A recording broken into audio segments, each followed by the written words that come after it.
चलते हैं श्रीमद् भागवत महापुराण। प्रसंग चल रहा है, भगवान कपिल देव जी माता देहूति को उपदेश कर रहे हैं। जो भगवान का भजन नहीं करते, केवल अपने परिवार में स्त्री पुत्र आदि मकान धन भोग सामग्री भोगना इसी में मगन है, उनकी बड़ी दुर्गति होती है। कल उसकी चर्चा हुई थी।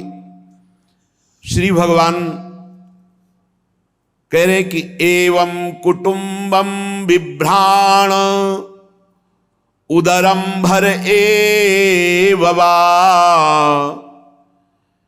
विसृज्ये हो भयम प्रेत्य भुंक्ते तत्फलमीदृशम एकः प्रपद्यते ध्वान्तम हित्वेदं स्वकलेवरम कुशलेतर पाथेयो भूतद्रोहेण यद्भृतम। अनेक प्रकार के उस मनुष्य शरीर धारण करने वाले को कष्ट भोगने पड़ते हैं जो मानव देह धारण करके भजन नहीं किया, भगवत प्राप्ति नहीं की। आवश्यक है, सरकारी काम है ये। पुत्र परिवार का पोषण ये हमारी जरूरत थी, ये हमारी वासना थी, लेकिन सरकारी काम के लिए हम वादा करके आए भगवत प्राप्ति के लिए। अगर ये न किया सो परत्र दुख पावई, सिर धुनि धुनि पछताए, काल ही कर्म ही ईश्वर ही मिथ्या दोष लगाए। अरे भगवान की इच्छा नहीं थी, हमसे भजन नहीं बना, काल अनुकूल नहीं था, समय अनुकूल नहीं था, प्रारब्ध अनुकूल, ये सब मिथ्या दोष लगाए। वो अपने कुटुंब का केवल पेट पोषण करने वाला, कुटुंब को और अपने शरीर को दोनों को यहीं छोड़ करके वो नरक जाता है और विविध जो पाप कर्म किए हैं उनका दंड नरक में भोगता है। अपने शरीर को प्रिय समझकर दूसरे के शरीरों को खाने वाला वो पाप रूपी गठरी साथ लेकर अकेले नरक जाता है और वहां जो जो अन्याय किया अपने कुटुंब पालन के लिए वो सब उसे अकेले भोगना पड़ता है।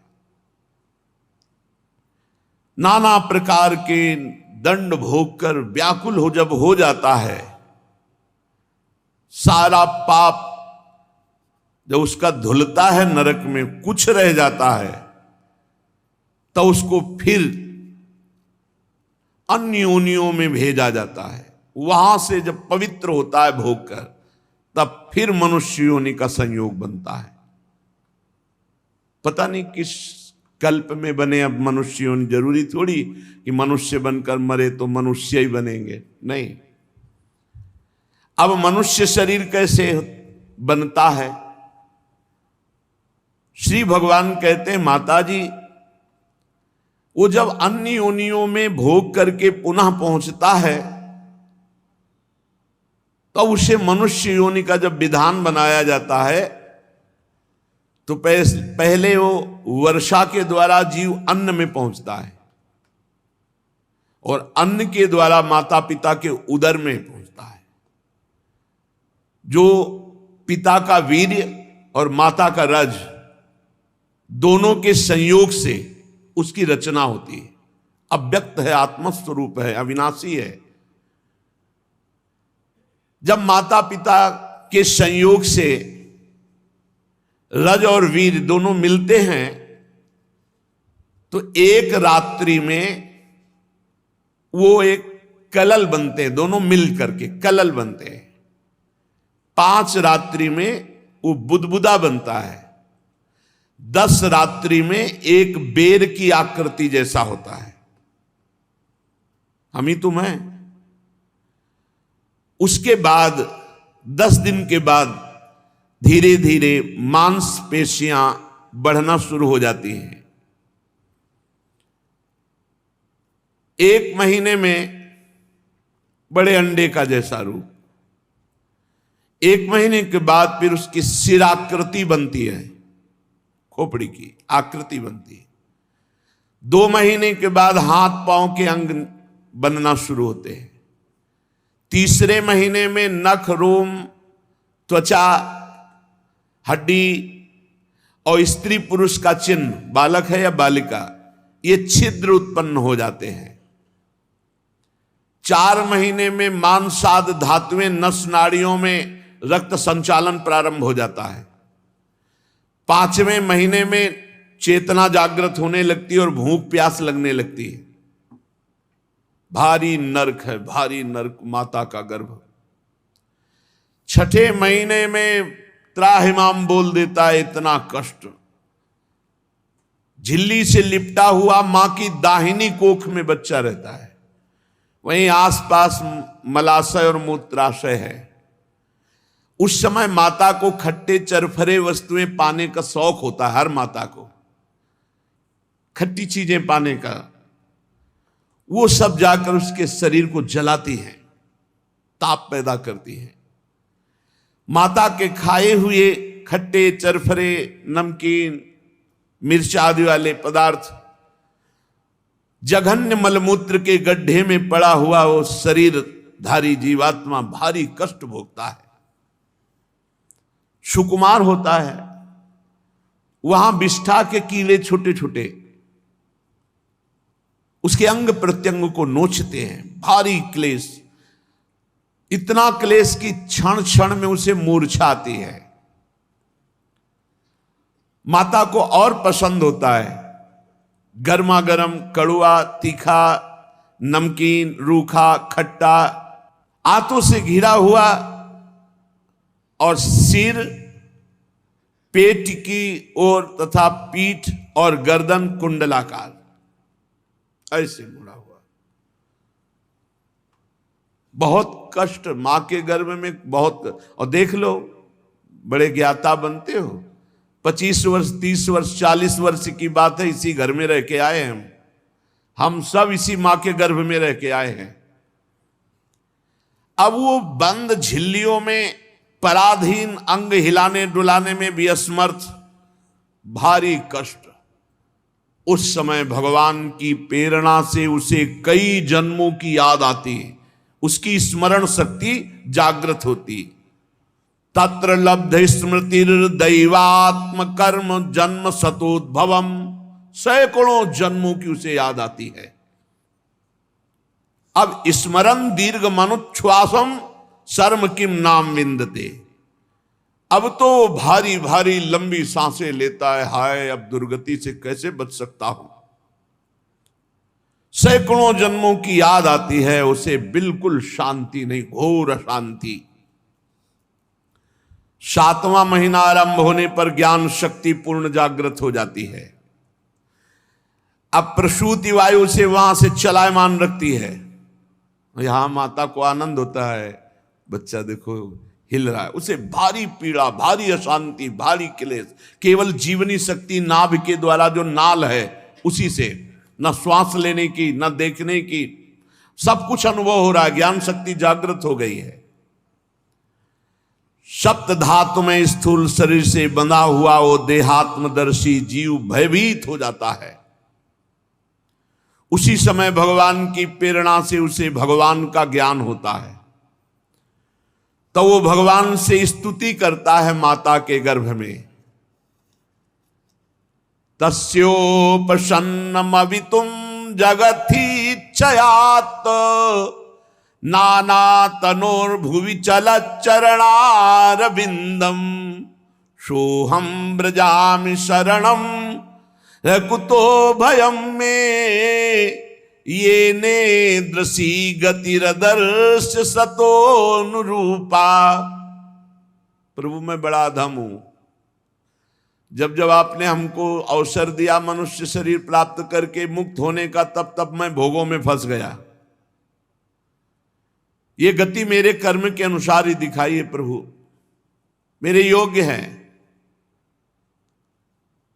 अपनी शरण में आए हुए इस नश्वर जगत की रक्षा के लिए अनेक रूप धारण करने वाले हे भगवान, मैं आपके चरणों का सहारा लेता हूं जो अपने आश्रित को निर्भय कर देते हैं।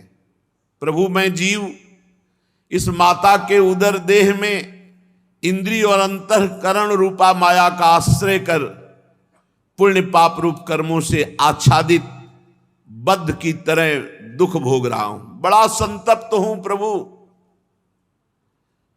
अखंड बोध स्वरूप हे भगवान, हे परमात्मा नमस्कार है। प्रभु इस समय मुझे ज्ञान हो रहा है कि मैं शरीर नहीं हूं, असंग हूं, मैं पांच भौतिक शरीर से संबंध रखने वाला नहीं हूं।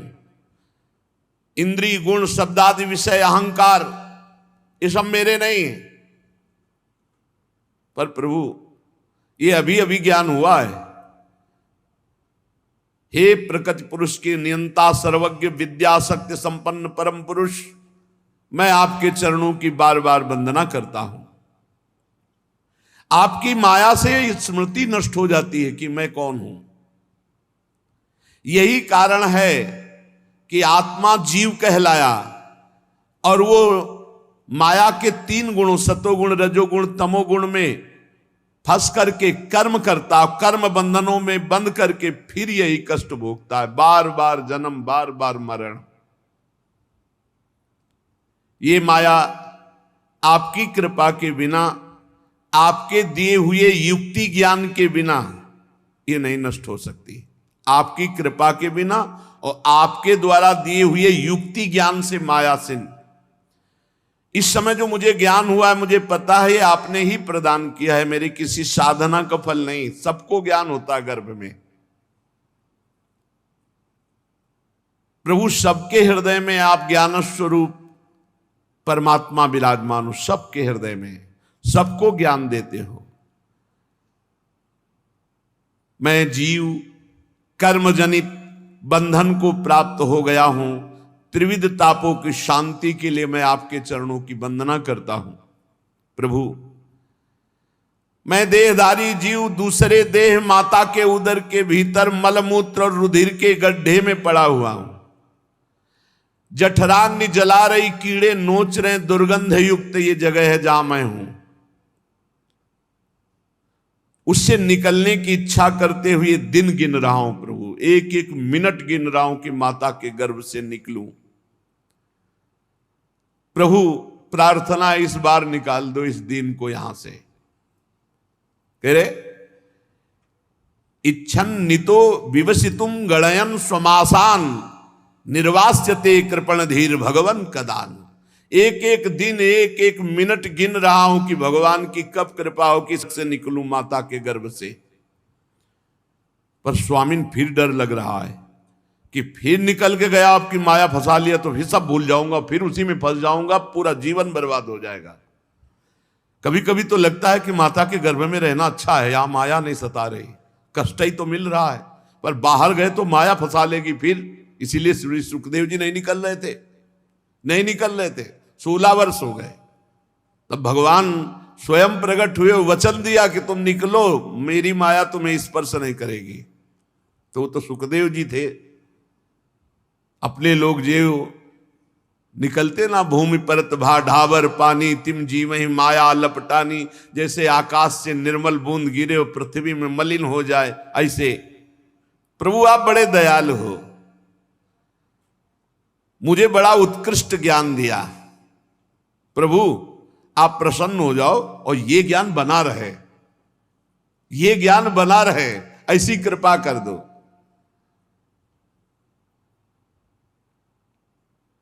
प्रभु इससे बाहर निकलकर जाने की तो प्रबल इच्छा है, पर भय है कि अंधकूप में गिर जाऊंगा, फिर फंस जाऊंगा। वही जहां बच्चा हुआ उसका ज्ञान अपहरण होता है। अब वो कहता कहां वो ज्ञान विज्ञान कहां, वो भगवान का ध्यान कहां। अब वो बेचारा रो रहा है कि अभी वो जो ज्ञान था, वो जो भगवत ध्यान था, वो कहां। फिर प्रपंच शुरू, अब जवान हुआ, फिर वही दुल्हन लड़का बच्चा परिवार, फिर बुढ़ापा मरने, फिर पुनरपि जननम पुनरपि मरणम पुनरपि जननी जठरे शयनम। अब वो प्रार्थना कर ही रहा था कि भगवान की प्रेरणा से प्रसव वायु धक्का दिया और मां के घृणित द्वार से बाहर निकले। देख लो हमारी तुम्हारी आवागमन की क्या हालत है। और फिर उन्हीं द्वारों में फंस करके वहीं जाने का विधान बना रहे हैं। उन्हीं द्वारों से निकले हैं और उन्हीं द्वारों में आसक्त होकर फिर संसार का कौन सा सुख है। हे भगवान त्राहिमाम, बुद्धि शुद्ध करें बस, बुद्धि शुद्ध करें बस, बुद्धि शुद्ध करें, नहीं तो पशुओं से गिरी हालत होती जा रही मनुष्यों की। पशुओं से गिरी हालत कैसे? पशुओं का तो एक समय है, ऋतुकाल, मनुष्यों का कोई समय नहीं। राक्षसी बुद्धि छाई जा रही, ये नहीं सोच रहे कि मनुष्य जीवन सतमार्ग से चलने से, धर्म से चलने से ये जो लाभ प्राप्त होना वो या धर्म आचरण करने से बहुत बड़ा पतन हो जाएगा। अब वो अत्यंत व्याकुल होकर नीचे सिर करके कष्ट से बाहर निकलता है। श्वास की गति रुक जाती है, सोई वो स्मृति गई। पृथ्वी पर माता के रुधिर और मूत्र और सब लिबलिबे पदार्थ के कीड़े की तरह छटपटाता है। गर्भवास का सारा ज्ञान नष्ट हो जाता है और देहाभिमान रूपी अज्ञान दशा उसको प्राप्त हो जाती है और वो बार बार जोर जोर से रोने लगता है। फिर लोग जो उसका अभिप्राय रोने का नहीं समझते हैं, उनके द्वारा उनका पालन पोषण होने लगता है। ऐसी अवस्था में प्रतिकूलता की निषेध की शक्ति तो है नहीं। अब शिशु अवस्था में मैली कुचैली खाट पर सुला दिया गया, छोटे छोटे जीव उसके कोमल शरीर को काटते, ना खुजलाने की सामर्थ्य, ना उठने की सामर्थ्य, ना करवट बदलने की सामर्थ्य, ना बता पाने की सामर्थ्य कि क्या कष्ट है। उसकी त्वचा बड़ी कोमल होती है, डांस मच्छर आदि को बड़ा अच्छा लगता है काटना, कोमल त्वचा। अब बच्चावस्था में भी रोने के सिवा वो कुछ नहीं कर सकता। बाल्यावस्था गई, कौमार अवस्था आई, खेल में मगन। पौगंड अवस्था भोग कर जब युवावस्था में पहुंचा तो बस काम भोग। यौवन ज्वर के ही नहीं बलकावा, जवानी का बुखार किसको नहीं परास्त कर दिया? उसी को जो भगवान की शरण में है। नारी नयन सर जाहि न लागा। त्रिभुवन में वही जिसको अरविंदाक्ष भगवान के चिंतन का स्वभाव है, निरंतर अंतर पड़ा तो उसको भी, क्योंकि वो भी भगवान की ही सामर्थ्य से युक्त है। अब भोगों में ऐसी उसकी रुचि हो गई कि बिल्कुल भूल गया कि मुझे भजन करने के लिए यहां भेजा गया। अज्ञानवश बस काम क्रोध लोभ शोक इन्हीं में फंस गया। देह जैसे जैसे बढ़ा, सहदेहे न माने न वर्धमाने न मन्युना करोति विग्रहं कामी कामी स्वंताय चात्मनः भूतैः पंचभिरारब्धे देहे देह बुधो सकृत अहम मेत सदग्राह करोति कुमतिर्मतिम तदर्थम कुरुते कर्म यदबद्धो याति संस्कृतिं योनुयाति ददत् क्लेश मविद्या कर्म बंधन। जवान देहाभिमानी अब वो रसेंद्री जनेन्द्री के भोगों में फिर फंस गया है। मुर्गा मछली मांस दुनिया का खाके और व्यभिचार काम परायण अपना नाश फिर शुरू कर दिया।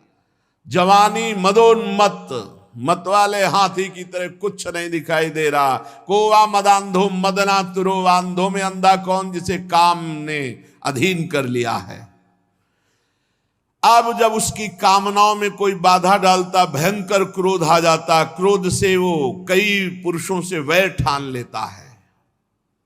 खोटी बुद्धि वाला ज्ञानी जीव पंचभूतों से रचे हुए शरीर को मैं मान करके नाना प्रकार का अभिमान, पूरी जवानी पापाचरण करने में, धन कमाने में, जैसे बने भोग भोगने में। अरे ये शरीर फिर वृद्धावस्था को जाएगा, फिर मरेगा, उसको ये पता नहीं।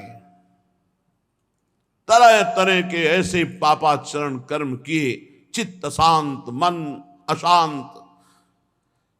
अगर सन्मार्ग में चलने के लिए कोई उपदेश करे तो इतना जिह्वा और जनेन्द्री के भोग में उसे मलिन कर दिया है, उसको ऐसा लगता है बड़ा सुख है, वो छोड़ नहीं पाता। रसेंद्री का और जनेन्द्री का समागम भोग नहीं छोड़ पाता।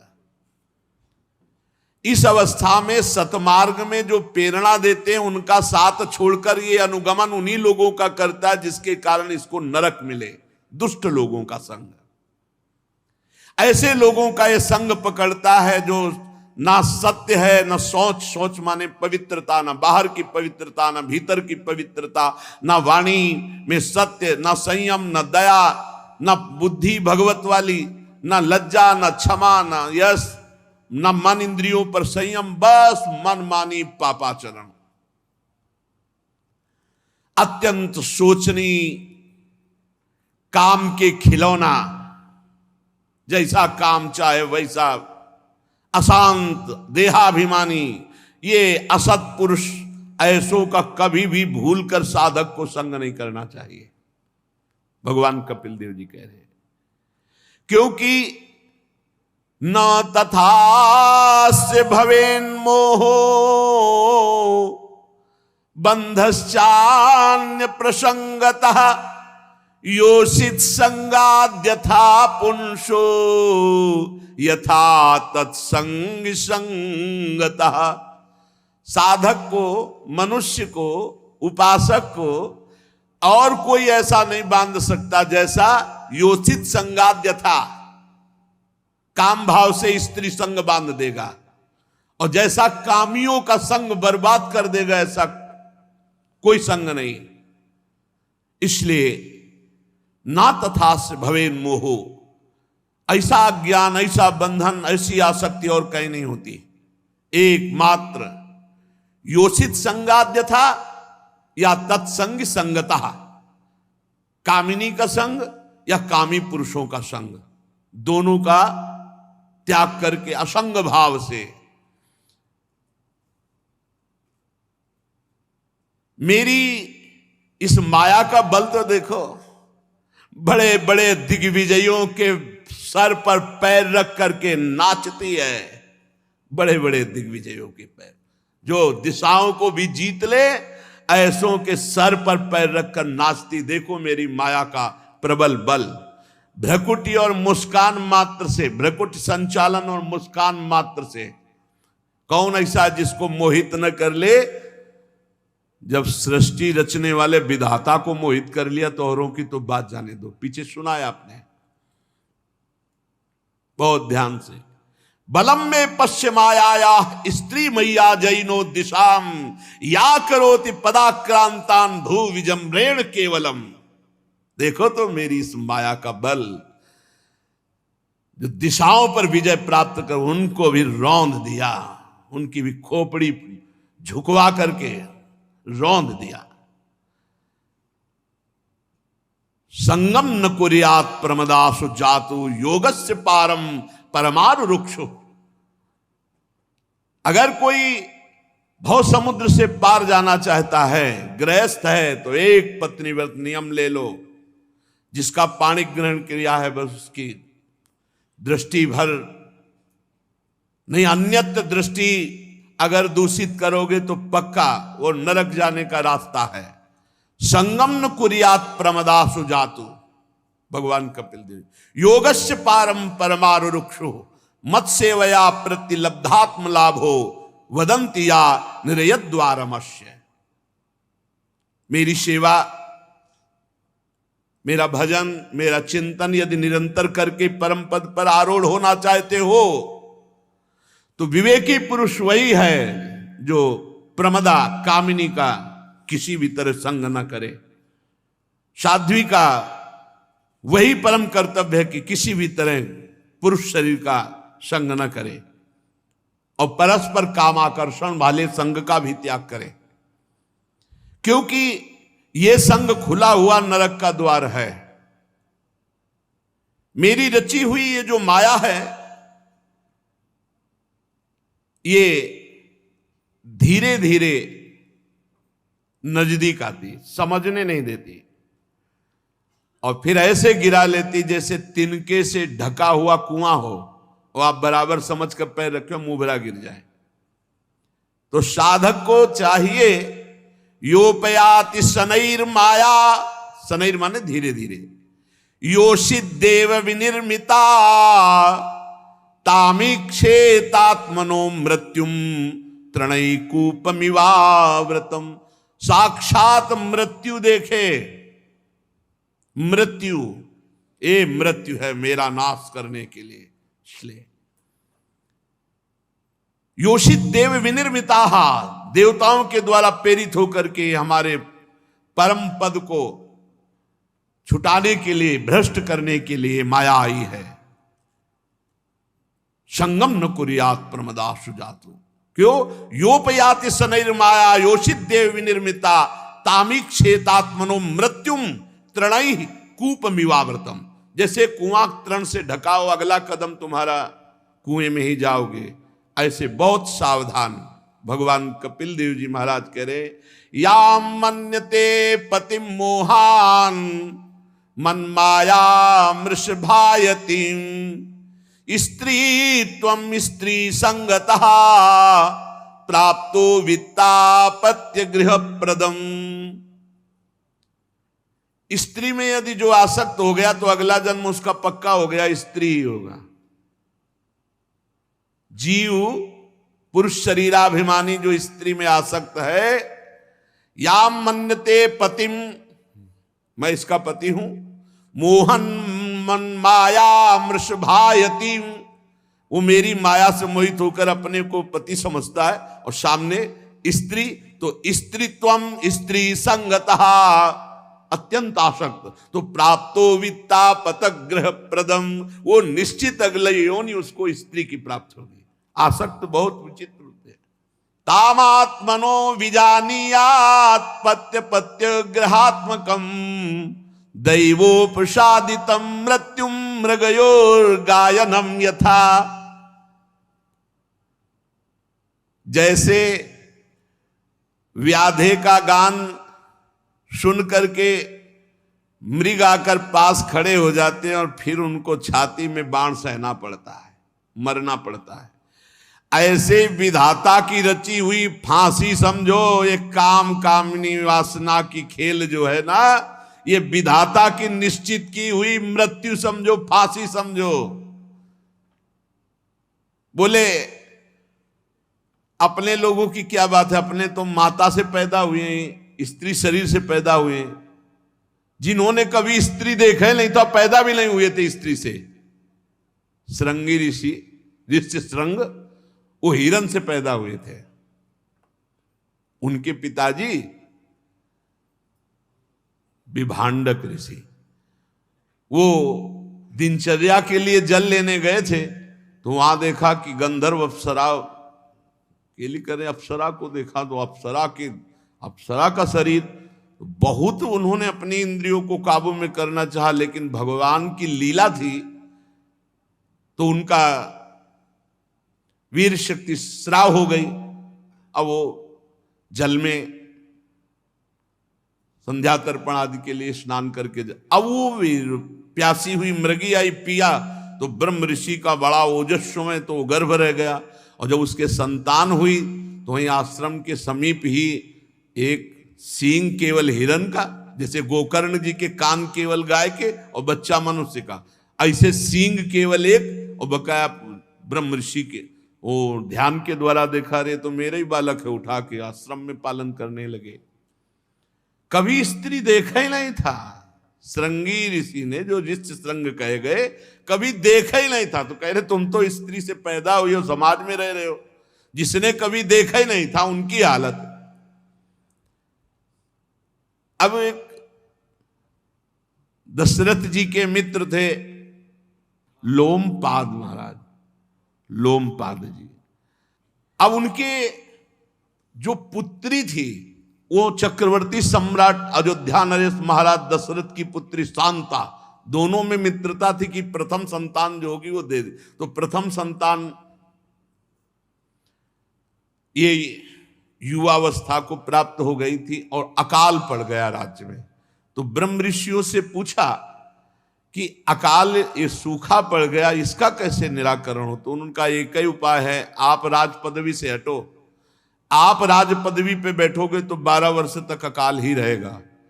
और राज पदवी पे विभांडक ऋषि के पुत्र श्रृंगी ऋषि को विराजमान करो और अपनी पुत्री का पाणी ग्रहण संस्कार करके अभी वर्षा हो जाएगी। तो उनका जगत रक्षा के लिए, प्रजा रक्षा के लिए मैं ऐसा अवश्य करूं। बोले नहीं, बहुत कठिन है। बोले ब्याह हो ही नहीं सकता। बोले वो इस विषय शून्य है, उनको पता ही नहीं है संसार का राग रंग। और विभांडक ऋषि उनको महान तप में संलग्न किए हुए हैं।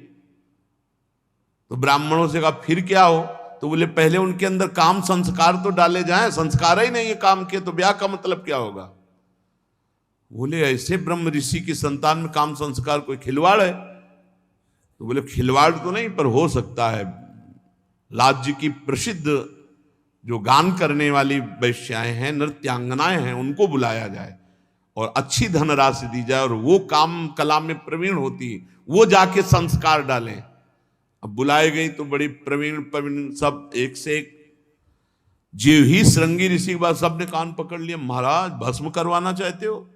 उनके पिता एक सेकंड में जल लेंगे, वो कहेंगे जाओ तो बस हो गया, हम सब ढेर हो जाएंगे। हाथ जोड़ा महाराज ने कि हमारी और सारी प्रजा के जीवन की बात है। तो उनका महाराज है तो बहुत कठिन, प्राणों की बाजी लगा दूंगी आपके लिए, पर हमारे लिए व्यवस्था की जाए जैसी हम चाहते हैं। बोले हाँ। बोले 1 योजन मतलब 4 कोस की नाव और उसमें पूरा आश्रम का निर्माण, ऐसा न दिखाई दे कि नाव चल रही है, और पूरा आश्रम, और उसमें 50 नवयुवतियां और सब कलाओं में प्रवीण, सुंदर एकदम ऐसे। और जो वयोवृद्धा प्लान बनाई थी उसकी जो पुत्री थी बड़ी प्रवीण थी, उससे कहा जान की बाजी लगा के जाना और श्रृंगी ऋषि को ये खवाओ ये पियाओ ऐसे ऐसे। वहां गुप्तचर लग गए। राजा के पता चला हफ्ते में एक बार श्रृंगी ऋषि के पिताजी विभांडक ऋषि जाते थे कंदमूल फल लेने। अब 2-4-10 घंटा तो लगते ही थे, इधर फल उधर फल, कोई एक बगीचा थोड़ी सेव का कि तोड़ के ले आए। सूचना मिली, गए। बहुत डरती हुई भगवान को प्रणाम करके कि भगवान क्षमा करना, संपूर्ण देश की रक्षा के लिए राजा की आज्ञा से मैं ऐसा करने जा रहा हूं, यद्यप बड़ा अमंगल कार्य है किसी ऋषि को उसके मार्ग से। अब वहां आश्रम की मर्यादा की जो ऋषि आते, ऋषि मुनि आते, तो उनको सिखाया गया था श्रृंगी ऋषि को खड़े होकर के आदर करना, आसन देना, अर्घ देना, जो भी कंदमूल फल है वो पवाना, सम अवस्था के हैं तो गले लगाना ऋषियों की। और उसको स्पष्ट उस बूढ़ी वैश्या ने सिखा दिया था ऋषि के द्वारा दिए हुए ना आसन पे बैठना, क्योंकि भस्म हो जाओगी। वो सब सच्चे महापुरुष हैं, अगर उनके द्वारा दिया आसन तो तुम्हारे सारे के सारे सुकृत नष्ट हो जाएंगे, आयु नष्ट हो जाएगी। उनके द्वारा दिया हुआ कोई अतिथि स्वीकार मत करना, आतिथ्य स्वीकार मत करना। गई, जे भी गए सो खड़े हो गए। वो तो नई अवस्था, एक सिंह, बड़े देव स्वरूप सुंदर। उन्होंने कभी स्त्री देखा नहीं था, उन्होंने सोचा ऋषि आ रहे। वो आए, उन्होंने कहा महाराज मेरा नियम है, आप हमें प्रणाम नहीं करेंगे, हम आपका आसन नहीं, अपना आसन निकाला और आपका दिया हुआ पानी भी नहीं पिएंगे, क्योंकि हम नियम में चल रहे हैं। अच्छा हाँ, बोले इतना हो सकता है। गले लग, जो ही गले लगे तो आज तक किसी ऋषि मुनि के गले लगने में ऐसा उनको अनुभव नहीं हुआ था। अरे कहां वो त्वचा, कहा गर्मी सर्दी सहने वाली त्वचा ऋषि मुनियों की। तो उनका ऋषि, आप किस देश के ऋषि जिनके केस लंबे लंबे, हमारे केस तो जटा पड़ गए। वो एकदम भोले, संसार को जानते नहीं थे। तो उनका हम थोड़ी दूर चलना पड़ता है, हमारा एक नगर है जिसमें हम जैसे बहुत से ऋषि मुनि हैं, तो उनका हम एक पेय बना के पीते हैं, इसलिए इतने सुंदर हैं। उनको पिलाओ। पिलाया, खवाया, अच्छे अच्छे फलों का जूस, आसो खूब। अरे अब तो श्रृंगी ऋषि को लगा कि कभी भी विभाडक ऋषि लौट के लावे और ये ऋषि हमारे साथ रहे। इतने में इशारा हुआ गुप्तचर का कि महाराज वहां से चल पड़े, तो उनका बस हमारे अनुष्ठान का समय होता, हम जा रहे हैं। विकल हो गए कुछ क्षण के मिलन में और कहा ऋषि हम आपके बिना जीवित नहीं रह सकते। तो उन्होंने कहा आप धैर्य रखना, मैं समय लगा के फिर आती हूं। वो ऐसे बैठे थे श्रृंगी ऋषि, पिताजी आए, कोई प्रणाम नमस्कार कुछ नहीं। तो उनका बेटा ये क्या, आज तक तो ऐसा कभी नहीं हुआ, यज्ञ की अग्नियां बुझ रही हैं, तुमने उठ करके ना तो हमारा स्वागत किया ना प्रणाम किया, ये क्या? बोले पिताजी धरती घूम रही है। महाभारत में पढ़ के बोले धरती घूमो पिताजी। अब आप जैसे ऋषियों को गले लगने का मन नहीं, एक ऋषि ऐसे आए थे कि हर समय मन कहता उनको गले लगा ले। बोले ऐसे कौन से ऋषि आ गए? बोले आपकी जटाएं हमारी जटाएं बिल्कुल ठीक नहीं, उन ऋषि की जटाएं इतनी मुलायम सुगंध आ रही थी। तो उनका ये तो कोई राक्षसी हो सकती है या यक्षिणी हो सकती है जो माया हमारे बेटे के मंत्रों के द्वारा पवित्र जलाल, और कहा ये जो पृथ्वी घूम रही इसका मतलब आसो पिलाया गया है तुम्हें। वो कोई साधारण मदिरा नहीं तो वो फलों का आसो ऐसे बनाकर, क्योंकि अपराध नहीं तो नष्ट हो जाए। तो उनका हमने बताया था कि जब हम आश्रम में ना रहे तो इस तरह की जो दैवी माया है या राक्षसी माया है आक्रमण कर सकती, तुम्हें सावधान होना चाहिए। पिताजी उस ऋषि से मिलाओ। धीरे धीरे एक हफ्ता तो नहीं गए, फिर उन्होंने कम समय में कंदमूल फल लाने का सोचा। गुप्तचरों ने कहा गए कंदमूल फल लेने, वही आए, जे भी देखा सो दौड़ पड़े। तो उनका देखो आज हमारे अनुष्ठान का समय बहुत कम है, हम यहां बैठकर बातचीत नहीं कर सकती, अगर आपको हमारे से तनिक भी प्रेम है तो आप हमारे साथ चलो। तो उनका हम कभी लौट के ले जाएंगे आश्रम में, आपके साथ चलेंगे। चल, जिन्होंने कभी स्त्री नहीं देख पहुंचे तो नाव थी, एक योजन 4 कोस चारते 12 किलोमीटर की नाव, पूरा आश्रम। और देखा तो एक से एक सुंदरिया नव युवती। बोले ये ऋषि यहां, बोले अब हमको अपने आश्रम कभी ले जाना, हमें जिंदगी भर आपके आश्रम में रहना है। नाव चल पड़ी, फिर ले गए और महलों में उनको फिर शांता जी के साथ पाणी ग्रहण हुआ सिंहासन पर। तो यहां कह रहे हैं कि जो मृगी से प्रकट हुए कभी देखा नहीं, इसलिए देहेन जीव भूतेन लोकालोक मनुब्रजन भुंजानेव कर्माणि करोत्य विरतम पुमान। जीव को चाहिए कि ये जो मानव देह मिला इसको नष्ट न करे, इसको सार्थ। बहुत बड़ी बात है, ये केवल लिखा पढ़ी की नहीं, हर समय दिमाग में छा जाए तो अभी आपको अनुभव में आने लगेगा कि हम कितना बड़ा घाटा कर रहे हैं जो अपने समय को भगवान से विमुख व्यतीत कर रहे हैं। ये जीव ऐसा फंस जाता है, फिर ऐसे कर्म करता है, प्रारब्ध कर्म वो बन करके फिर नए देह की प्राप्ति, फिर वहां भोगना, ये बार बार माता जी चलता रहता है जब तक मोक्ष नहीं होता। इसलिए चाहिए कि मानव शरीर से संत महापुरुषों का संग करके ऐसा ज्ञान प्राप्त कर ले, ऐसा भजन कर ले कि वो इसी जन्म में स्थूल सूक्ष्म कारण तीनों शरीरों से राग रहित होकर भगवत प्राप्त हो जाए। तस्मान कार्या संत्रासो न कार्पण्यम न संभ्रमः बुद्ध्वा जीव गतिम धीरो मुक्त संगश्चरेदिह। उपासक को चाहिए कि ये सब सुनकर भयभीत ना हो जाए, कमजोरी ना आने पावे। भय मत करो, भगवान हजारों जन्मों की सेकंड में बिगड़ी बना देने वाले हैं। भरोसा रखो और अपने स्वरूप का थोड़ा तो ज्ञान रखो। तुम अविनाशी हो, निर्लेप हो, निर्विकार हो, तुम्हें कोई कभी गंदा कर ही नहीं सकता। तुमने गंदगी बटोर रखी, बस उसे छोड़ना है।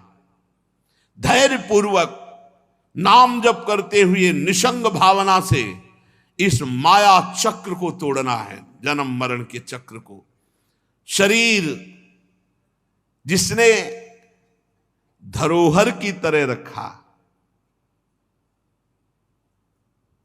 कबीर दास जी महाराज कहे, चदरिया जैसी की तैसी धर दीनी, झीनी रे झीनी। प्रभु जैसा शरीर दिया था इसे अपवित्र नहीं किया, वैसे ही वापस कर रहे हैं। जैसी बुद्धि दी थी कभी से फंसने नहीं दिया, वैसे ही भीष्म जी कह रहे हैं प्रभु श्री कृष्ण से अंतिम समय मेरी बुद्धि रूपी कुमारी कन्या का श्री कृष्ण वरण करो। आज तक बुद्धि ने किसी का वरण नहीं किया। इस शरीर को धरोहर की भांति रख करके जितने दिन जीना है खूब नाम जप करो, धर्म पूर्वक आचरण करो, दूसरों को सुख पहुंचाओ और वो सब भगवान को अर्पित कर दो, उसका फल हो जाएगा भगवत प्राप्ति। और जो पुरुष ऐसा नहीं करता, केवल घर में रहकर सकाम भाव से गृहस्थों के धर्म का पालन करता है, न नाम जप, न भजन, न कीर्तन, न कथा, न परोपकार, और बस वही काम भोग का अनुष्ठान, तरह तरह की कामनाओं से मोहित, भगवत धर्मों से विमुख, और बहुत बना तो श्राद्ध पितरों को पिंडदान, बस इसी में लगे रहते हैं। उनकी बुद्धि केवल उपासना कर सकती है तो पिंडदान, देवता, पितर इन्हीं को। और ये उपासना जब बहुत अच्छी हो जाए देवताओं की, पितरों की, श्राद्धों की, तो चंद लोक तक पहुंचाती है, कोई भगवत प्राप्ति नहीं। चंद लोक से पुण्य क्षीण होकर फिर यही मृत्यु लोक में आना पड़ता है। जिस समय प्रलयकालीन भीषण शेष जी के फणों से जहरीली आग निकलती है तो ब्रह्मलोक तक सब भस्म हो जाता है, औरों की तो बात क्या, ये चंद्रलोक आदि क्या।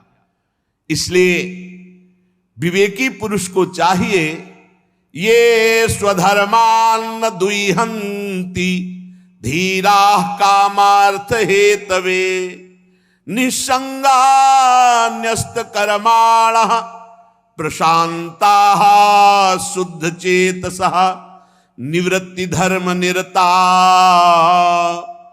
निर्ममा निरहंकृता स्वधर्माख्येन सत्वेन परिशुद्धेन चेतसा। ऐसे जाते हैं भगवत धाम को, अनासक्त हैं, जो किसी से भी आसक्ति नहीं, सब में भगवत भाव, प्रशांत, किसी भी द्वंद्व से वो विक्षेप को प्राप्त नहीं होते, प्रशांत।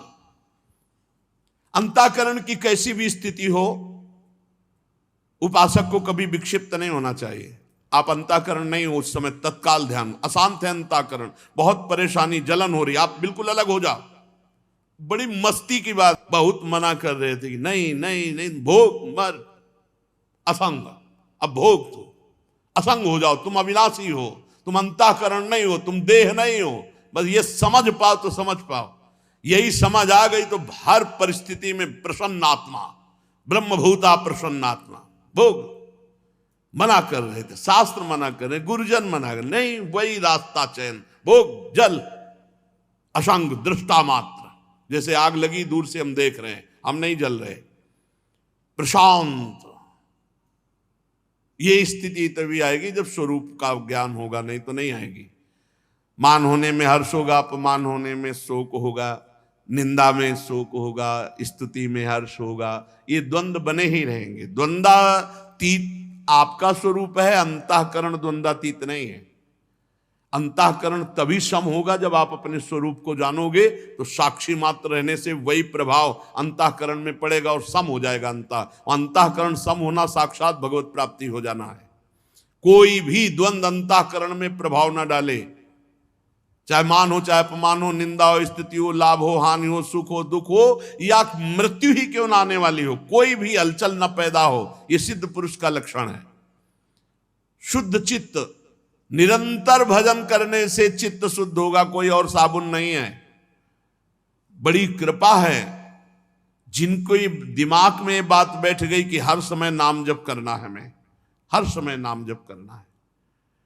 नाम जब पकड़ लिया तो चित्त शुद्ध हो जाएगा, आपको द्वंद्वों की सहने की सामर्थ्य प्राप्त हो जाएगी, आप अनासक्त सब हो जाएगा। नाम जप, निवृत्ति, सब हो रहा है पर कहीं अच्छा नहीं लग रहा, अच्छा लग रहे हैं केवल प्रभु। हो रहा है पर कहीं आसक्ति नहीं है, क्योंकि पता है सब मायाकृत है। अनासक्त, ममता रहित, अहंकार शून्य, ऐसा पुरुष भगवत प्राप्त होता है। ये पिंडदान, देवताओं का, श्राद्धों का, ये चंद्रलोक जाते हैं, देवलोक जाते हैं, लेकिन यहां से लेकर के ब्रह्मलोक तक आवागमन चक्र है। आ ब्रह्म भुवनान लोकान पुनरावर्तिनो, अर्जुन भगवान कह रहे हैं। काम बनेगा भगवत धाम जाने से, भगवत प्राप्ति से। परमानंद स्वरूप पुराण पुरुष पर ब्रह्म में जब तक लीन नहीं हुआ जा सकता, तब तक बात नहीं बनती। लीन का मतलब है तन्मयाहा, भगवान के चिंतन में, भगवान के मनन में डूबो। जिनका चित्त इस लोक में आसक्त है और जो कर्मों में श्रद्धा रखते हैं, वेद के द्वारा कहे हुए काम्य कर्मों का अनुष्ठान करते हैं, उनकी बुद्धि रजोगुण से युक्त हो गई है, इसलिए वो भगवत प्राप्ति के मार्ग को नहीं समझते हैं।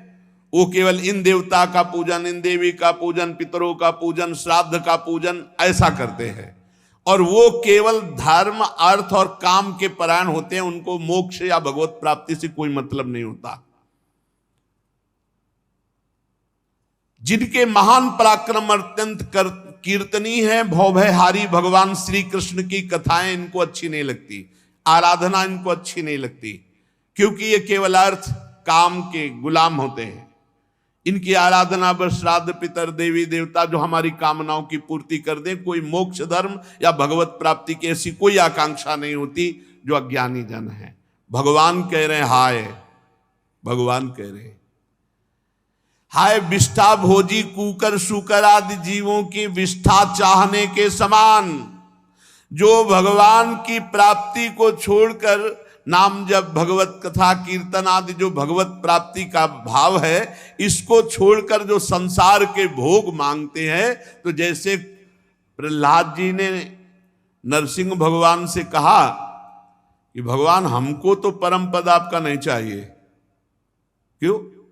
हमें आपकी लीला कथा सुनने को मिलती है, आपका नाम जपने का अभ्यास है, आपका चरणामृत पीते हैं, आपके आश्रित, मुझे आपका आशीष नहीं चाहिए, हमें आपका आशीर्वाद चाहिए इन भूले हुए जीवों के लिए, इनको भगवत प्राप्ति होनी चाहिए। हम तो आपकी लीला कथा चरणामृत के बल से माया पर विजय प्राप्त कर लेंगे।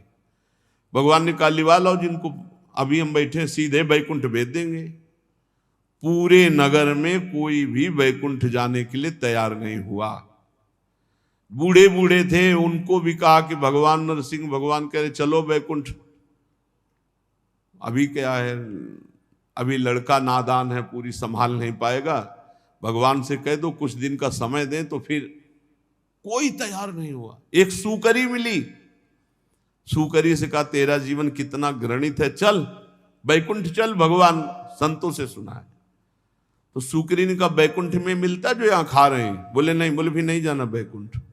बोले हाय विष्ठा भोजी सूकर जैसे विष्ठा ही चाहता है, ऐसे जो मनुष्य जीवन प्राप्त करके भगवान का नाम जब, भगवान की कथा, भगवत सेवा जो भगवत प्राप्ति का हेतु है, इनको छोड़कर, भगवत प्राप्ति की चाह छोड़कर जो भोगों को मांगता है, वो ऐसे ही है जैसे विष्ठा भोजी सूकर कुकर विष्ठा मांगे।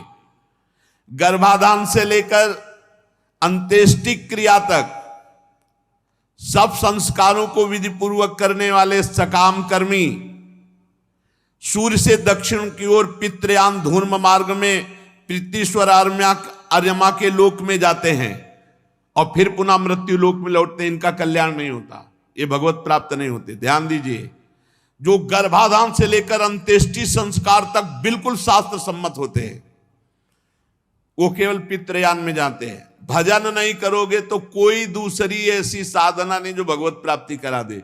जैसे लोग बोलते हैं हम मर गए हैं, वो तो अंत्येष्टि क्रिया में, पिंडदान में सब करने से उनको भगवत प्राप्ति हो जाएगी। अरे जिंदा में कहा कि नहीं हो जाएगी। गर्भाधान से लेकर अंत्येष्टि क्रिया तक अगर भजन नहीं हुआ भगवान का, तो अन्य कोई साधन भगवत प्राप्ति नहीं कराएगा। हाँ, अब यह है कि उनके लिए भागवत अनुष्ठान करो, खूब नाम जप करो, उनको देओ तो उनका कल्याण हो जाए, भगवान की कृपा। पितृलोक में जाते हैं, अपने पितरों के साथ क्षुद्र भोग भोगते हैं, जब पुण्य क्षीण होते हैं तो फिर आकर इसी मृत्यु लोक में गिरना पड़ता है। भगवान कह रहे हैं ततस्ते क्षीण सुकृता पुनर्लोकमिमं सति पतंति विवसा देवई सद्यो बिभ्रंसितोदया।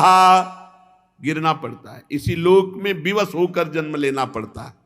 इसलिए माताजी परम कल्याण के लिए, परम मंगल के लिए, परम सुख के लिए एकमात्र श्री भगवान के चरणों का भजन। तुम श्री भगवान के गुणों का आश्रय लो, भक्ति के द्वारा मन वाणी शरीर से भजन करो। भगवान श्री कृष्ण के प्रति किया हुआ थोड़ा सा भक्ति योग भी संसार से वैराग्य और ब्रह्म साक्षात्कार रूप ज्ञान की प्राप्ति करा देता है। इसलिए भगवत स्वरूप जब तक सारा संसार नहीं दिखाई देता तब तक सच्ची भक्ति का स्वरूप प्रकाशित नहीं हुआ। वासुदेवा सर्वम, सब मेरे प्रभु। खत्म खेल। सर्वत्र भगवान का दर्शन होने लगा तो जीते जी जीवन मुक्त हो गया। वही संग रहित समान रूप दोष और गुणों से रहित महिमा में आरूढ़ ब्रह्म साक्षात्कार किए हुए महापुरुष है, जिसको सर्वत्र भगवान की अनुभूति। सर्वत्र ज्ञान मात्रम परम ब्रह्म परमात्मेश्वर पुमान दृश्यादि भी पृथक भावैर भगवाने कईयते। दृश्य अलग अलग है लेकिन दृश्य में भगवान एक है। सब जगह ये जो जानता है वही ज्ञान मात्रम परम ब्रह्म परमात्मेश्वर पुमान। ब्रह्म एक है, ज्ञान स्वरूप है। बाह्य वृत्तियों वाली इंद्रियों के द्वारा भ्रांतिवश अनेक अनेक रूप, अनेक अनेक पदार्थ दिखाई देते हैं, लेकिन सब में परमात्मा एक है। माता जी, योगाभ्यास के द्वारा एकाग्र चित्त से, असंग बुद्धि से ऐसा दर्शन होता है, ऐसा अनुभव होता है। योगाभ्यास यही कि बार बार चित्तवृत्ति को हटाकर प्रभु में लगाना, एकाग्रता पूर्वक प्रभु का चिंतन करना, असंग, किसी से अपनापन न करना। माता जी, मैंने ब्रह्म साक्षात्कार का साधन रूप ज्ञान तुम्हें सुनाया। हे देवी, ज्ञान योग और मेरे योग भक्ति योग, इन दोनों का फल एक ही भगवत प्राप्ति है। ज्ञान में आत्मस्वरूप का बोध होना, संसार से मुक्त हो जाना। भक्ति में भगवान का साक्षात दर्शन होना, संसार से मुक्त हो जाना, आत्मबोध हो जाना। मम दर्शन फल परम अनुपा जीव पाओ निज सहज स्वरूपा। नाना प्रकार के कर्म कलाप करने वालों को क्या मिलना है? इसलिए उन हर कर्मों को भगवान को समर्पित करते हुए, नाम जप करते हुए कर्म करो। मान लो कोई भी कर्म शास्त्र विरुद्ध मत करो, नाम जप करते हुए सत्कर्म करो, उसे भी भगवान को समर्पित कर दो। बच जाओगे इस माया की पिटाई से। नहीं तो बार बार कौन कौन सी योनि में जन्मना मरना। माता जी, मैंने ये सब तुम्हें 4 प्रकार की भक्ति सुनाई, अष्टांग योग सुनाया, प्रकृति और पुरुष काल, ये सब सुनाया। 4 प्रकार की भक्ति, सतोगुणी, रजोगुणी, तमोगुणी और गुणातीत। देहूती जी ने कहा, प्रभु ब्रह्मा जी आपके ही नाभि कमल से प्रकट हुए हैं। प्रलयकालीन जल में शयन करने वाले आपके पंचभूत इंद्रिय शब्दादि विषय मनोमय विग्रह, जो सत्वादि गुणों के प्रवाह से युक्त सत्स्वरूप, कार्यों कारण दोनों के बीज हैं, ये सब हमने सुना। निष्क्रिय सत्य संकल्प, संपूर्ण जीवों की गति, ये सब सुना। बड़ी विचित्र बात है प्रभु, ये सारा प्रपंच आप में है, फिर भी आपको भूला हुआ है। कैसे नाथ आप परम स्वतंत्र आनंदमय हो कि माया में बालक रूप धारण करके अपने चरण का अंगूठा चूसते हुए अकेले वटवृक्ष के पत्ते पर शयन करते हो, और उन परमात्मा को मैंने अपने गर्भ में धारण किया। विभो, आप पापियों का दमन करने वाले हो, अपने आज्ञाकारी भक्तों का अभ्युदय एवं कल्याण करने के लिए स्वेच्छा से धारण करते हैं। जैसे आपके और अवतार हुए ऐसे आपका एक कपिल अवतार हुआ, ये केवल योग मार्ग, भक्ति मार्ग, ज्ञान मार्ग दिखाने के लिए हुआ। भगवान यन्नामधेय श्रवणानुकीर्तनात् यत्प्रवहणाद्यति स्मरणादपि क्वचित् स्वादोपि सद्यः सवनाय कल्पते कुतः पुनस्ते भगवन् दर्शनात्। अहो वत्सपचतो गरीयान् यज्जिह्वाग्रे वर्तते नाम तुभ्यं ते पुस्तपस्ते जुहुवु सस्नुरार्या ब्रह्मानो चूर्णाम गृणन्ति ये ते। भगवान वो धन्य हो जाता है जिसे आपका नाम सुनने को मिल जाता है। नाम कीर्तन, भूला भटका माया में जो आसक्त चित्त है, अगर उसको भी नाम महिमा सुनने को मिल गई, नाम जपने लगा, नाम कीर्तन, तो कह रहे स्वादोपि सद्यः सवनाय कल्पते। कुत्ते का मांस खाने वाला चांडाल भी सोमयाजी ब्रह्म ऋषि के समान पूजनीय हो जाता है जो आपका नाम जपने लगता है, नाम कीर्तन करने लगता है।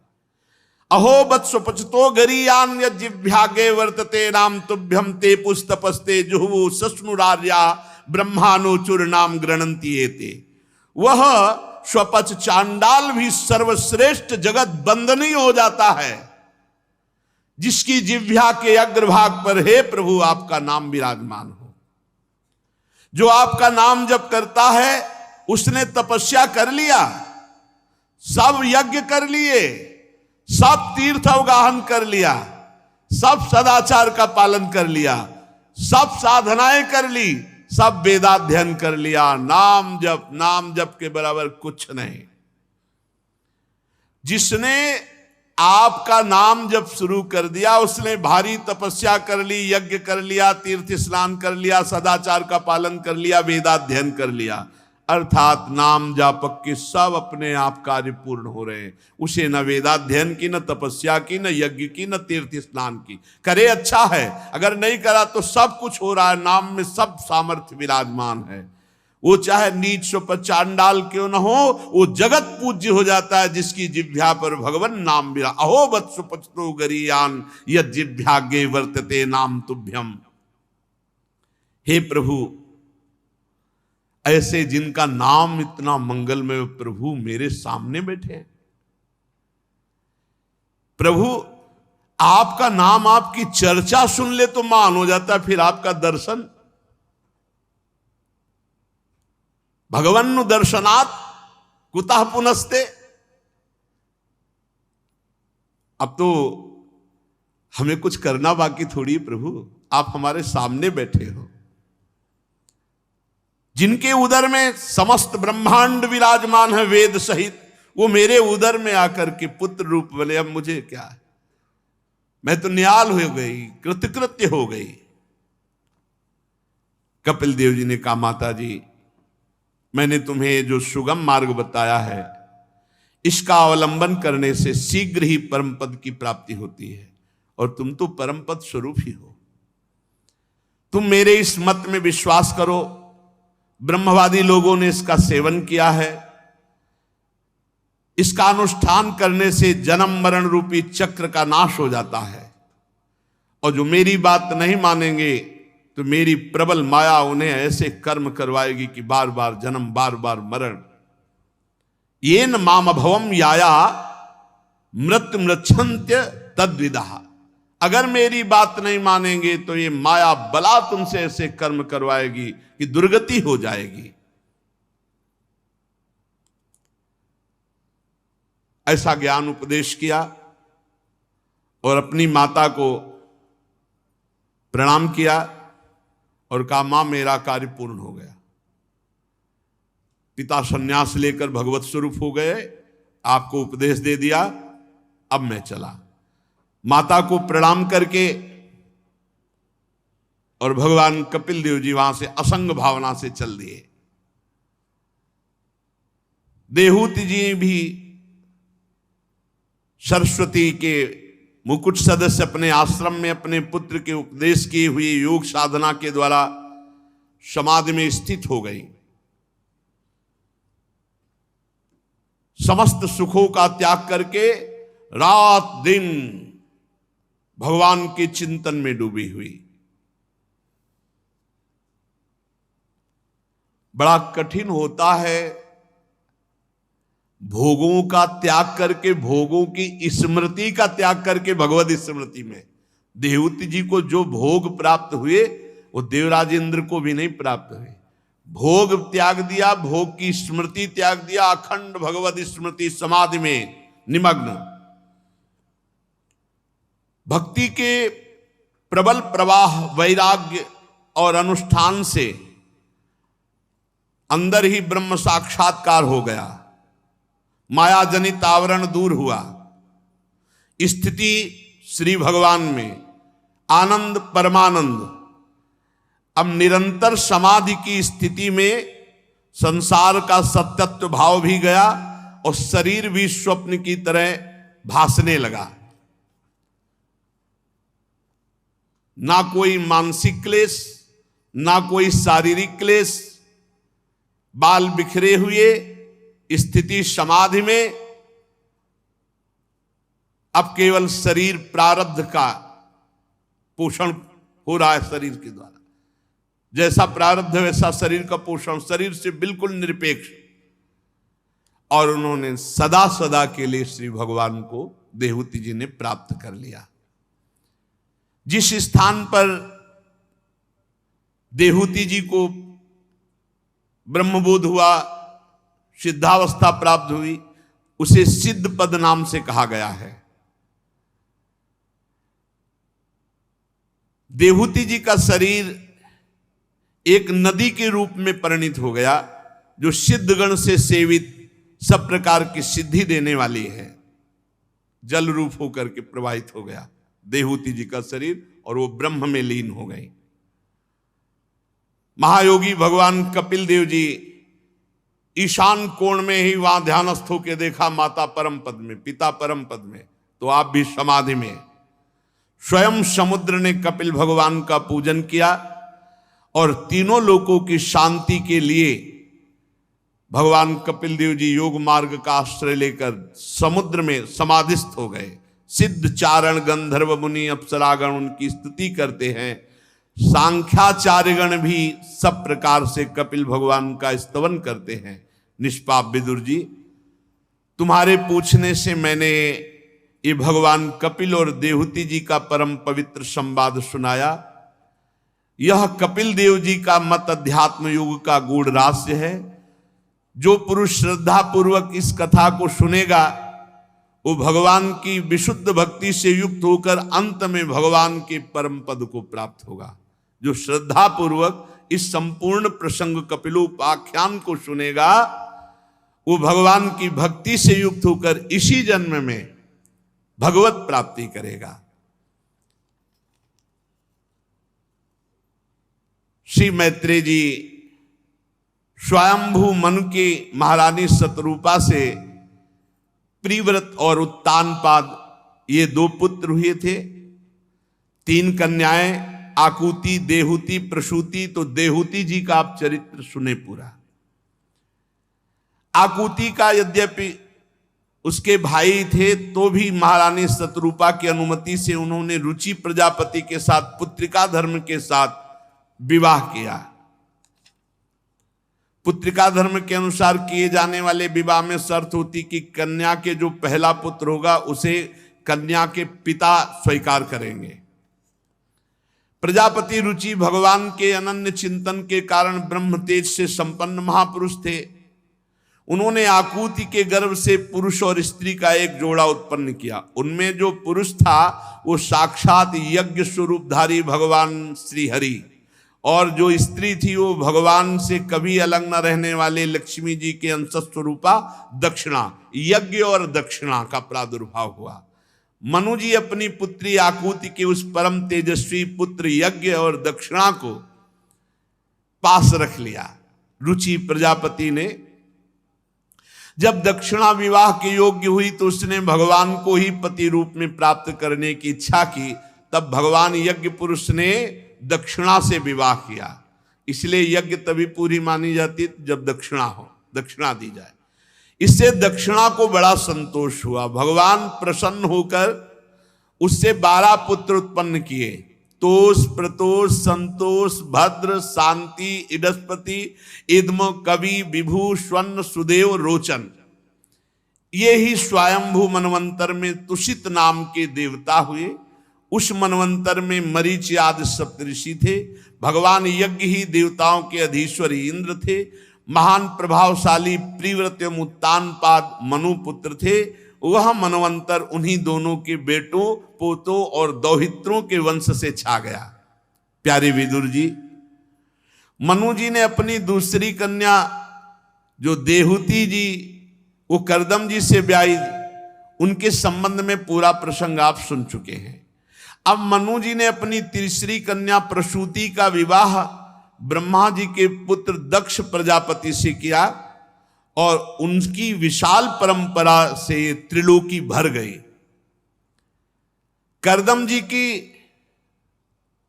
देहूति जी से 9 कन्याएं हुई थी, जो 9 ब्रह्म ऋषियों को ब्याही गई। उनका पहले वर्णन कर चुके हैं। इनकी जो वंश परंपरा सुनता है उसके सारे पाप नष्ट हो जाते हैं, भगवान में रति होती है। मरीचि ऋषि की पत्नी करदम जी की बेटी कला से कश्यप और पूर्णिमा नाम के 2 पुत्र हुए, जिनके वंश से सारा जगत भरा है। पूर्णिमा के विरज और विश्वक नाम के 2 पुत्र हुए और देवकुल्या नाम की एक कन्या हुई। यही देवकुल्या तपस्या करके दूसरे जन्म में जब वामन भगवान ने रूप धारण करके ब्रह्मलोक तक चरण पधराया तो चरण जो धोवन हुआ, यही देवकुल्या गंगा नाम की नदी के रूप में प्रकाशित हुई। ये पूर्व जन्म में गंगा जी थी देवकुल्या, और ये खूब तपस्या भजन करके भगवान के चरण धोवन से प्रकट हुई अगले जन्म में, जिनका नाम गंगा पड़ा। अलकनंदा, मंदाकिनी, भागीरथी 3 के रूप में प्रकाशित हुई।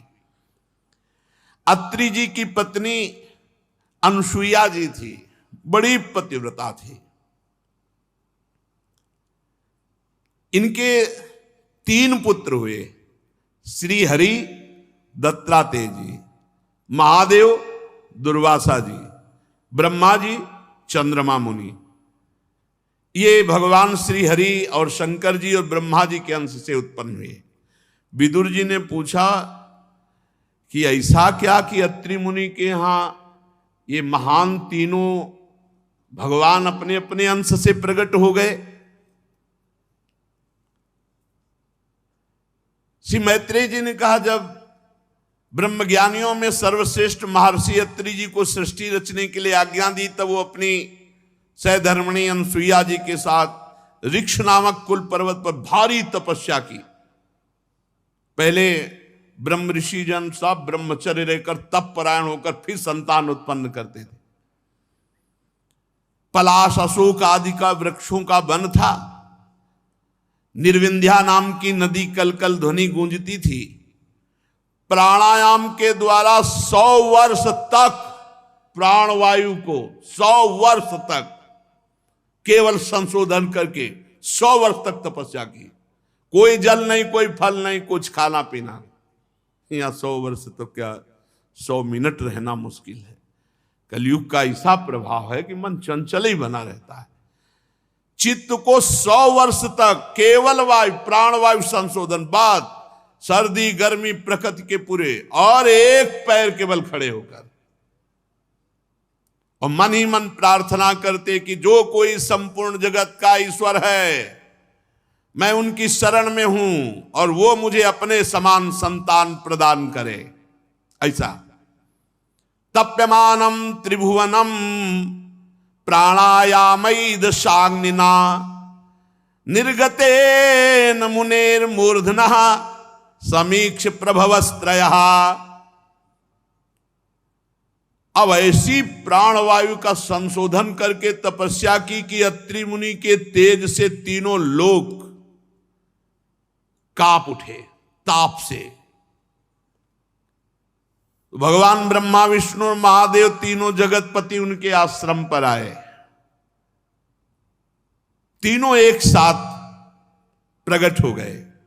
अत्रि मुनि का अंतःकरण प्रकाशित हो गया। एक पैर के बल खड़े होकर 100 वर्ष तक प्राणवायु संशोधन कर देवादिदेव भगवान 3 रूपों में हरि महादेव ब्रह्मा जी साष्टांग दंडवत किया। देखा कि हंस पर हरि जो ब्रह्मा रूप में, गरुड़ पर वही हरि और बैल पर वही हरि महादेव जी के रूप में एक परमात्मा का चिंतन किया जो कोई संपूर्ण जगत का ईश्वर हो। तो यह अनुभव कराया कि हरि ही ब्रह्मा, हरि ही महादेव, हरि ही हरि। एक का स्मरण किया, 3 रूपों में आए। एक के हाथ में सुदर्शन चक्र है, तो एक के हाथ में त्रिशूल है, तो एक के हाथ में कमंडल है। तीनों कृपा की वर्षा कर रहे हैं। यहां और बीच में संतों से सुना है कि जब इनका तप अत्रि जी का, इस कोटि का तो अनुसुईया जी का पातिव्रत, पूरा त्रिभुवन कंपायमान हो गया। तो एक दिन नारद जी ने लक्ष्मी जी और रुद्राणी और ब्रह्माणी से अलग अलग मिले और कहा आपका पातिव्रत धर्म जो है लघु होने जा रहा है, इतना श्रेष्ठ अनुसुईया जी का पातिव्रत धर्म है। वैसे स्वाभाविक आप तीनों पतिव्रता हैं, पर आपसे बढ़कर अनुसुईया जी का ऐसा कैसे हो सकता है? उनका परीक्षा ले लो। नारद जी जब कोई लीला होनी होती भगवान की, तो लीला मन है नारद जी भगवान के। अब तीनों देवियों ने अपने अपने प्रीतम से प्रार्थना की कि अनुसुईया जी की परीक्षा लेंगे। वह देखो समस्या में फंस जाओगी। वो शांति से अपने भजन साधन में लगे, काहे को उनको? पर माता जी ने हट कर लिया कि नहीं आपको जाने। तो प्रभु ने कहा फिर संभालना, तुम्हें जा रहे। तीनों भगवत स्वरूप ढककर संत वेश में गए। ये हमने संतों से चरित्र सुना शास्त्र में। जो अभी यहां तीनों के प्रकट होने का वो इस रूप से है कि अत्रि जी ने एक मंत्र का अनुष्ठान किया कि जो कोई संपूर्ण जगत का ईश्वर है, मैं उसकी शरण में हूं, वो अपने समान संतान प्रदान करे। तो अतिथि सत्कार बहुत आवश्यक है। सदगुरुदेव भगवान ने कहा कि जो विरक्त फुटपाथ में सोता है, मांग के खाता है, उसका कोई अधिकार नहीं है। अगर एक छोटी सी भी कुटिया बनी और कोई आ जाता है कहता भूख लगी और फिर आप उसे वापस भेज देते तो आपके सुकृत और तप नष्ट हो जाएगा। अब आपको पवाना पड़ेगा, कुटिया क्यों बनाया? अगर वो आया है और कह रहा है मुझे भूख लगी है, तो जो कुछ आपके पास रूखा सूखा है पवाइए, उसका स्वागत कीजिए। ये धर्म है कुटिया बनाने का। भगवत स्वरूप तीनों भगवान संत वेश में गए और कहा मुझे भूख लगी है। तो उनका आप ठहरिए, हम कंदमूल फला, बोले हम ना फलाहारी है ना हम दुग्ध पान करेंगे आज। तेजो में भगवत स्वरूप है, कोई वहां छल कपट पाखंड का तो प्रवेश ही नहीं। इतनी तो स्वयं अनुसुईया जी सामर्थ्यशाली है। अनुसुईया जी मुस्कुराई कि ये कैसा आतिथ्य सत्कार। आंख मूंदा और तपस्या में विराजमान अत्रि जी उनसे बात की कि आपके घर में अतिथि पधारे हैं। वो बड़ा अटपटा उनकी प्रश्न है, बड़ी अटपटी मांग है। तो मैं तो तपस्या में संलग्न हूं, तुम उनको पुत्र बना लो। पति की आज्ञा, कमंडल से जल लिया और कहा तुम तीनों 6-6 महीना के बालक बन जाओ। हल्लू बन गए। गंगाधारी महादेव जी 6 महीने, कितने अच्छे लग रहे होंगे। छोटे छोटे गोरे चरणारविंद ऐसे ऐसे करके गंगा जी त्रिशूल हाथ में है। छोटे से भगवान हरि, छोटे से 4 मुख वाले ब्रह्मा जी, पियो दूध। जगत माता भगवान को दुग्ध पिलाकर 3 पालने पे कई दिन हो गए। नारद जी पहुंचे, बोले भगवान कहाँ है? बोले गए थे अनुसुईया जी की परीक्षा में, अभी तो वो कभी नहीं आएंगे। बोले क्यों? बोले पालने में है 6-6 महीना के। बोले तुम फंसा दिए नारद जी से। कहा तो फंसा दिए ऐसा? अरे हम तो परीक्षा के लिए कहा। तो बोले परीक्षा में तो फंस गए वो, अब क्या होगा? बोले जाओ पैर पड़ो, हाथ जोड़ो, तो भले हुआ कोई गुंजाइश हो, अभी तो 6 महीना के हैं, आगे जब सयाने हो स्वयंवर हो तो भले चली जाला। तीनों आद्या शक्तियां हैं, श्री लक्ष्मी जी, अम्बा जी और ब्रह्माणी जी। अनसुईया जी के पास गई और कहा कि क्षमा करो, हम आपके पातिव्रत परीक्षा के लिए अपने अपने प्रभुओं को भेजा था, हमें वापस कर दो। कौन हो आप? तो परिचय बताया, ऐसा है। बोले नहीं, अभी हमारे तो बच्चे छोटे हैं, अभी ब्याह लायक नहीं, अभी नहीं देंगे हम। अब इतना सौभाग्य मिला, अब थोड़ा बड़े हो 18-20 के, तब आना, वो पसंद कर ले बालक हमारे, तो बात भी चरणों में गिरी, मान गई आपका तप, आपका भजन, आपका पति प्रेम सर्वश्रेष्ठ है, आप कृपा करो। फिर कमंडल से वैसे भगवत स्वरूप हो गए। तब तक अत्रि जी भी आ गए। तब प्रार्थना की कि प्रभु ये पालना खाली नहीं रहना चाहिए। तो उन भगवान श्री हरि के अंश से दत्तात्रेय जी, और भगवान शंकर के अंश से दुर्वासा जी, और भगवान ब्रह्मा जी के अंश से चंद्रमा मुनि, इन 3 महापुरुषों को पालने पे, और यही तीनों अत्रि अनुसुईया जी से प्रकट हुए पुत्रों के नाम में है। शेष चर्चा आगे। श्री राधा वल्लभ लाल की।